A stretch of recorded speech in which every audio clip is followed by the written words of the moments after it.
Hello, I'm Sujata Vishet from Government First Grade College and Center for PG Studies, Tenkanediur, Udupi. In this video session, we will be learning how to check the continuity of a function using Maxima software. The procedure which we follow is, we say that given a function f of x, the limit exists if limit f of x when x tends to a is equal to L, where L is finite.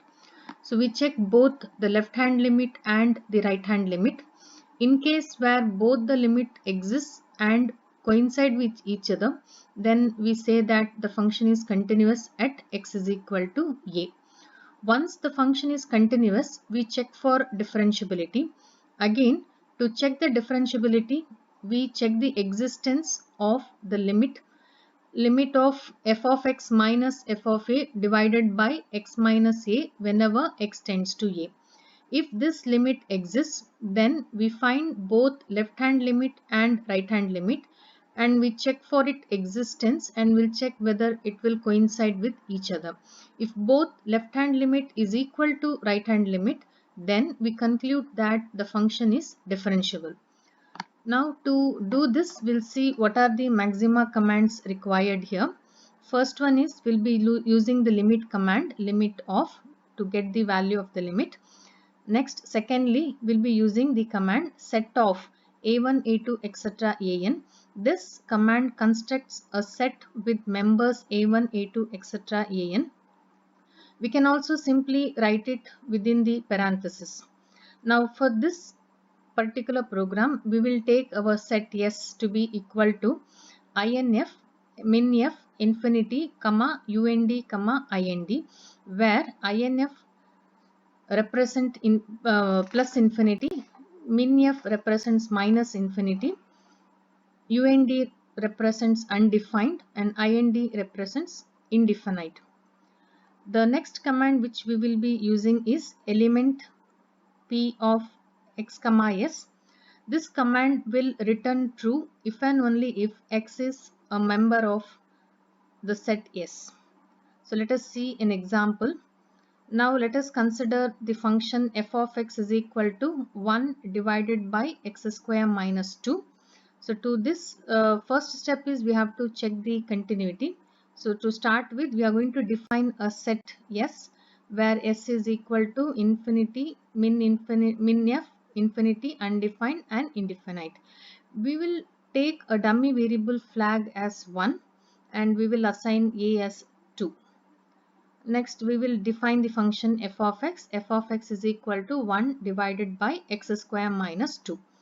Now L1 is nothing but to find the limit of f of x where x approaches a minus. So this will give us the left hand limit of the function f of x when x approaches a, and L2 is the limit of f of x when x approaches a plus. So it means we are going to find out the right hand limit. So left hand limit of f of x when x approaches a is assigned as L1, and right hand limit of the function f of x when x approaches a is assigned as L2. Next, we will check whether the limit exists or not. So if L1, the value which we get after finding the limit, if it is the member of S, S contains plus infinity, minus infinity, infinity, undefined or indefinite. If L1 is one of these members, then obviously we have to say that limit does not exist and function will not be continuous. So if it is true, then we will change the flag variable as 0 and we have to give the output as we'll give a print statement which should say that left hand limit does not exist and therefore the function is not continuous at x is equal to a. Similarly, we check the right hand limit and we'll see check whether the right hand limit is a member of S. If it is true, then again we are going to assign flag as 0 and we will give a print statement which will say that right hand limit does not exist, the function is not continuous at x is equal to a. If both of them are not true, then our flag is retained as it is and it means that the limit exists, that is both left limit and right limit, both the limit exist. Next, second step is to check the differentiability. So this step will be executed if and only if the flag variable is equal to 1. If once the flag becomes 0, then the program will terminate here by giving the output as left hand limit does not exist and right hand limit doesn't exist. If it is continuing, then flag variable will be retained as 1. Then we will print the statement, like we'll write print the left hand limit value and right hand limit value. Now to check the continuity, we have to check whether both coincide with each other or not. So we'll give an if statement to check whether L1 is equal to L2. If it is true, then we will print the statement as the function is continuous at x is equal to a and the function value is L1. And once continuous, we can check for the differentiability. Suppose if L1 is not equal to L2, then the else statement will be executed, where we have to print the output as the function is not continuous at x is equal to a, and the program will terminate in this step. So now if the L1 equal to L2, then when after this print statement, like we have to write it as function is continuous inside the print statement. Now we have to check for differentiability. So again we have to find out the left hand limit and right hand limit for the limit value, that is limit of f of x minus L1 divided by x minus a. Left hand limit is denoted as dL1. And similarly, limit of f of x minus L1 by x divided by x minus a when x approaches a plus. So that is, this is the right hand limit, and the value of the right hand limit is assigned as dL2. Now we are going to check whether each of these limits which we have found, dL1 and dL2, are they member of S, because if they are the member of S, then definitely the function will not be differentiable. Similarly, we have to check whether they coincide with each other. So if dL1 is not equal to dL2, so if one of these statements are true, then we have to give the output as the function is not differentiable at x is equal to a. So we have to give a print statement here. If it is not true, then we will print the output as the function is differentiable at x is equal to a and f is equal to dL1. So this is an example to check the check whether the function is continuous. If it is continuous, then we have to check whether it is differentiable or not. So for this function, f of x is equal to 1 minus x square 1 divided by x square minus 2. We'll see what happens. We'll execute this by pressing shift and shift with enter together. So here we have got f of x is equal to, since we have given, we need to see the output, so we have given a semicolon. Otherwise, if you want to suppress the output, we don't want to see, then we have to insert the dollar sign. Since we have inserted the semicolon, we are able to see the function. So f of x is equal to 1 by x square minus 2. Left hand limit is half, right hand limit is half. We can see both are equal. So we have got the output as f is continuous at x is equal to 2 and the function value is half. Here again the function is also differentiable at x is equal to half and f dash is equal to minus 1.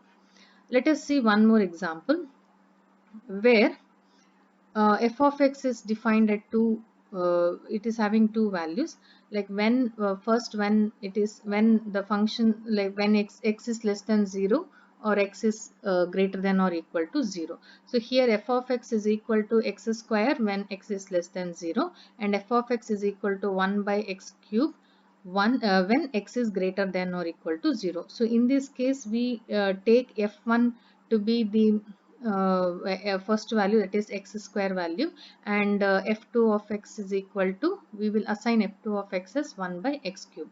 So to start with, we'll give this kill all statement. We'll define a set S which contains element plus infinity, minus infinity, infinity, undefined and indefinite. We will assign a dummy variable flag to be the value 1 and we'll take a to be equal to 0 here. So we will start by finding the left hand limit and right hand limit. So when we are going to consider the left hand limit, we have to take the value of f1 of x. So L1 is nothing but limit of f1 of x when x approaches a minus. So this will be the left hand limit of the function f of x. Similarly, when we have to find out the right hand limit of the function f of x, we have to take the value of f as f2 of x. So L2 is nothing but limit of f2 of x when x approaches c. So other procedure are similar. We will check whether L1 and L2 both are members of S. If it is true, then the flag will be assigned as 0. The flag variable, the dummy variable flag will be assigned 0, and we are going to print it as left hand limit does not exist, function is not continuous. Right hand limit does not exist, function is not continuous. If it is not true, then we can go further to check the differentiability. So here flag is retained as 1. So if flag is equal to 1, then we have to proceed here. If it is not equal, if this is not true, then the program will be terminated here with the output. If it is not true, then it will proceed further. Here first it will print the left limit L1 and right hand limit L2. Then it will check whether L1 is equal to L2. If it is true, then we have to give a print statement which says that function is continuous at x is equal to a and function value is L1. Consequently, we are going to check for differentiability. So for that, we will be finding out the left hand limit and right hand limit. So limit of f1 of x minus L1 divided by x minus a when x approaches a minus. This is the left hand limit and it is assigned as dl1. Similarly, limit of f2 of x minus L1 divided by x minus a when x approaches a plus. So this is the right hand limit and it is assigned as dl2. We are going to check whether dl1 and dl2 are members of S or they are not equal. If one of these is true, then we have to give the print statement as function is not differentiable at x is equal to a. Otherwise, we have to print the function as function is differentiable at x is equal to a and f dash is equal to dl1.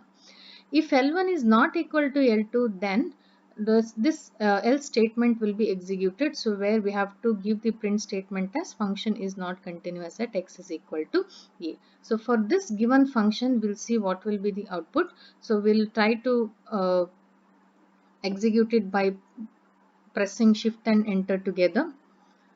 So you can see that f1 of x is x square, f2 of x is 1 by x cube. So we can see here where f1 and f2 it's followed by like semicolon follows. So output is seen here. If you don't want to see the output or if you want to suppress it, then we have to insert the dollar symbol instead. So here we get left limit is 0, right limit is infinity. Since both don't coincide, it is obvious that we have to get the output as function is not continuous. Once the function is not continuous, then definitely it will not check for differentiability. Now next let us see how to write a program when you have to find the limit when x tends to infinity. So we'll see the program how to write when the limit is tending to infinity. So we'll define a function f of x here. F of x is equal to e power x divided by x cube. Let us take a to be plus infinity and b to be minus infinity. Let us define the set s to be undefined and indefinite. Now let us find out limit f of x when x approaches a. So this will be our left hand limit like L1. Similarly, we consider limit of f of x when x approaches b, that is assigned as L2. So we'll check whether L1 and L2 both are member of S. If it is true, then we have to print the statement as limit of f of x when x approaches b does not exist. Similarly, if L1 is a member of S, then we have to print the statement as limit of f of x as x tending to a does not exist. If it is not true, then we will have to print the statement as limit of f of x as x approaches b is L2. Similarly, for the second case, if it is not true, then our else statement should print limit of f of x as x approaches a is L1. So now for this function e power x by x cube, let us see what is the output. So we'll execute this by pressing the keys shift with enter together. So we have the function f of x e power x by x cube. Limit of f of x as x approaches minus infinity is 0 and limit of f of x as x approaches infinity is infinity. Thanks for watching.